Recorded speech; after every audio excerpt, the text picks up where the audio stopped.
Hello and welcome to this feedback video, which will look at the first two questions about English colonial societies based on the chapter reading. The first question was, what were the differences between New England and the Chesapeake colonies, and why did these differences emerge? Well, we see different patterns of settlement in Virginia and Maryland tending to be more scattered settlement, whereas in New England, we tend to see the development of village or small town centres. The nature of the family units was different. In the Chesapeake colonies, it tended to be single men coming over, so you had a very high sex ratio, 6 men to 1 woman, whereas in New England, where families settled, you tended to get a more even sex ratio, more of an even male to female number of people. The New England colonies tended to be more, I want to say democratic. That's getting a little ahead of ourselves in terms of political structure, but they tended to have small self-governing towns. The center of the town was the town meeting, whereas in New England, there was a lot more of a top-down power structure coming down from the governor, and the people tending to be aristocrats or would-be aristocrats on the make, rather than religious communities with their tradition of self-government. This brings us to the next difference, which is religion.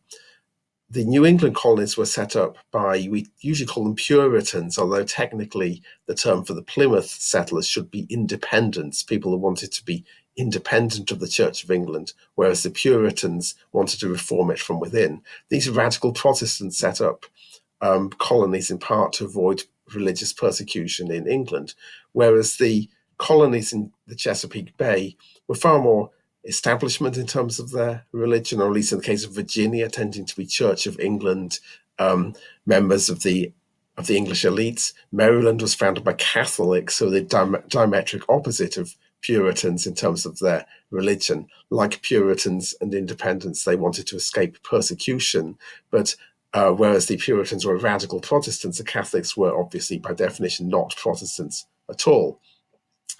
And finally, you have a plantation-based economy in the Chesapeake versus small farms in New England, which leads to the development of slavery in the Chesapeake colonies and later on across the South as a whole. Why did these differences emerge? Well, I've touched on some of them already.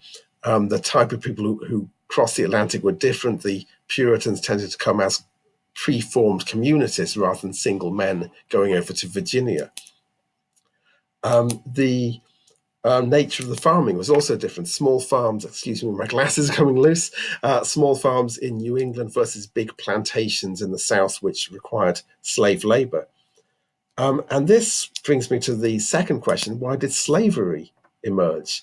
Well, slavery is associated completely with the plantation economy of the South. In Virginia, after failed attempts to do things like find gold, they realized that tobacco was a valuable cash crop that they could grow. Tobacco required intense labor. White people claimed that the climate was not to their liking, although probably it's more case they didn't want to work. It was hard to find people who wanted to work in those harsh, hot, humid conditions, so they used African slaves instead. Native American slaves tended to die of European diseases. There was a slave trade in Native Americans in the Carolinas, but Africans soon became the preferred source of slavery. And in the early years, in both the Caribbean and in the southern mainland colonies, there was use of indentured servants. We'll look more at those in the next discussion based on the source, the week 3 discussion. But these were people that were not slaves, but they were only semi-free. They sold themselves into service. In return for having their voyage paid for, they would serve an employer usually for 7 years, basically for free, before becoming free people.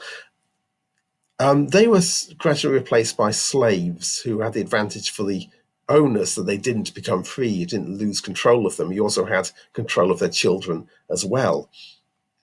And particularly after Bacon's rebellion in Virginia in the 1670s, there was a mistrust of the fact that poor whites and black slaves were combining together, socializing together. And one response to